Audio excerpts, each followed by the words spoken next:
It was just a photograph of a woman holding her son in 1931, but when historians zoomed in on the boy's face, they noticed something that completely changed the meaning of the image. In March 2024, medical historian Dr. Evelyn Chase at Johns Hopkins University received a collection of old family photographs donated by the relatives of a retired postal worker in Baltimore. Most were ordinary family portraits, but one immediately caught her attention. The photograph showed a black woman sitting in a wooden chair with her young son standing beside her. A stamp on the back read, "Morrison's Son's Photography, Baltimore, Maryland, July 1931. The mother looked calm and dignified, her arms wrapped protectively around the boy. He appeared about 9 years old, wearing a white shirt, suspenders, and knee-length trousers. At first glance, it looked like another Depression-era family portrait. As part of her research, Evelyn scanned the image using a high-resolution scanner capable of revealing details invisible to the naked eye. She had previously used the technology to identify signs of tuberculosis, smallpox scars, and other medical conditions hidden inside historical photographs. When the digital image appeared on her monitor, she adjusted the brightness and slowly examined every detail. Then she zoomed in on the boy's face. She froze. His eyes looked completely wrong. Instead of normal irises surrounding the pupils, there appeared to be only enormous dark circles with almost no colored ring around them. Unsure whether it was a photographic defect, Evelyn immediately called her colleague, Dr. Marcus Webb. "I think I found a child with aniridia in a photograph from 1931. Marcus arrived the next morning. After examining the enlarged image, he quietly whispered, "That's aniridia. The rare condition causes a person to be born without most or all of the iris, making bright light extremely painful while severely reducing vision. In 1931, almost nothing could be done to treat it. For a black child living during segregation and the Great Depression, proper medical care would have been almost impossible."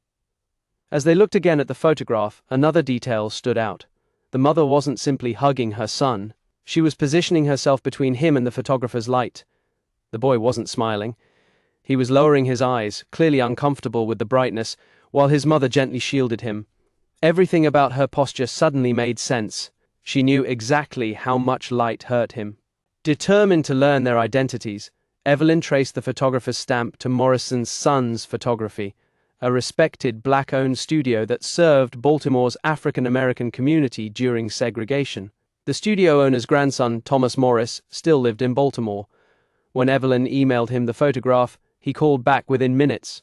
"I know them," he said. "That's Sarah Johnson and her son William." Thomas explained that his grandfather often spoke about William. Because bright flash powder would have caused him intense pain, the portrait had been taken entirely with natural window light. William had remained perfectly still for nearly 30 seconds without complaining. Sarah had paid 50 cents for the portrait, saving nickels and dimes during the Depression. She told the photographer she wanted a picture of her son while he could still see well enough to remember it. That single sentence changed everything. Sarah already knew her son's eyesight was getting worse. Evelyn and Marcus searched census records and eventually located the family. Sarah Johnson worked as a domestic servant, raising William alone in Baltimore. William, however, had never attended school. They soon discovered why. A letter Sarah wrote in 1929 begged the local principal to admit her son despite his vision problems. The reply politely refused. The school claimed it lacked the resources for a visually impaired child. The segregated Maryland School for the Blind rejected him as well because his condition didn't meet their admission requirements. William had nowhere to go. Instead of giving up, Sarah taught him herself. Library records showed she borrowed hundreds of children's books over the following years, teaching William reading, mathematics, history, and geography every evening after returning from work. Despite impossible circumstances, she refused to let her son's future disappear. Evelyn wanted medical confirmation of what they had found, so she sent the restored photograph to pediatric eye specialist Dr. Patricia Chen at Johns Hopkins.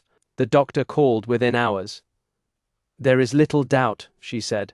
"This boy has severe bilateral aniridia."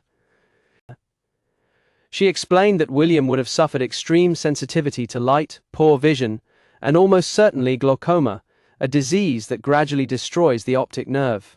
In 1931, especially for a black child during segregation, there was virtually no treatment available. The diagnosis gave Sarah's protective embrace even greater meaning. She wasn't simply comforting her son. She was protecting him from a world that neither understood nor cared about his condition. Evelyn and Marcus continued searching through Baltimore's archives. Church records revealed that William regularly recited Bible passages from memory during evening services. Since bright daylight made reading difficult, Sarah taught him at home after sunset, reading books aloud and encouraging him to memorize everything he could.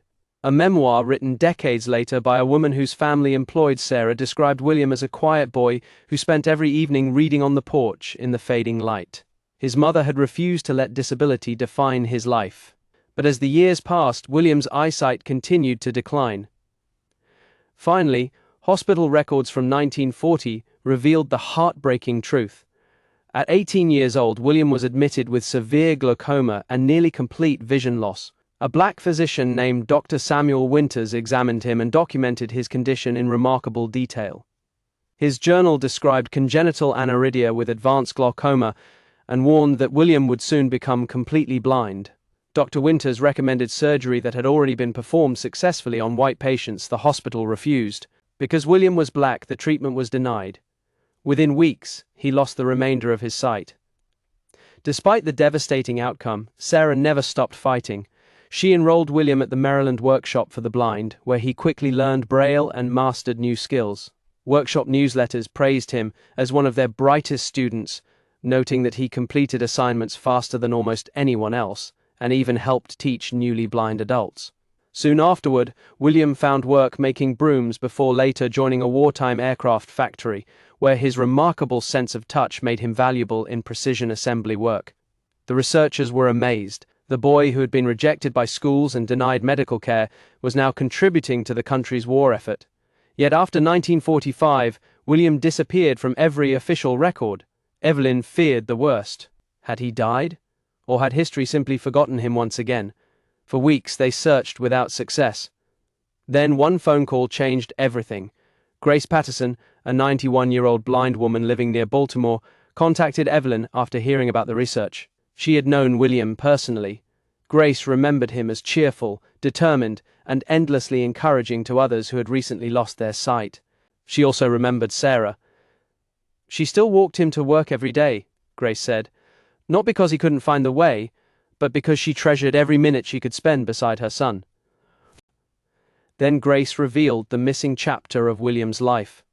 In 1946, he moved to New York after being accepted into a music training program for blind students. William had taught himself piano by ear, practicing whenever Sarah convinced the families she worked for to let him use their instruments. He graduated with honors and became a music teacher in Harlem. There he married another teacher named Dorothy. Together, they raised 2 daughters. In 1950, Sarah finally retired and moved to New York, where she lived with William and helped care for her granddaughters. She spent the rest of her life watching the son everyone had once underestimated inspire hundreds of blind children through music. When Sarah died in 1968, William said she had given him far more than life. She had given him belief. William continued teaching music for 36 years before passing away in 1992 at the age of 70. At his funeral, former students filled the church. Many said he had transformed their lives. His daughters told everyone that their father always repeated the same lesson. "My mother never let me believe I was broken." 6 months later, the restored 1931 photograph became part of a museum exhibition celebrating forgotten stories of courage. Beside it stood Sarah's letters to schools, Dr. Winters' heartbreaking journal entries, workshop records, and photographs of William, later in life, sitting proudly at a piano. One image from 1960 showed Sarah beside her grown son, her hand resting gently on his shoulder, almost exactly as it had in the 1931 portrait. Visitors realized the photograph was never about a disability. It was about a mother's determination. Sarah Johnson refused to let racism, poverty, or disability define her son's future. She fought every obstacle placed before him until he built a life that inspired generations. One small photograph, forgotten for 93 years, became proof that love can outlast injustice, and that sometimes the greatest stories are hidden inside the smallest details.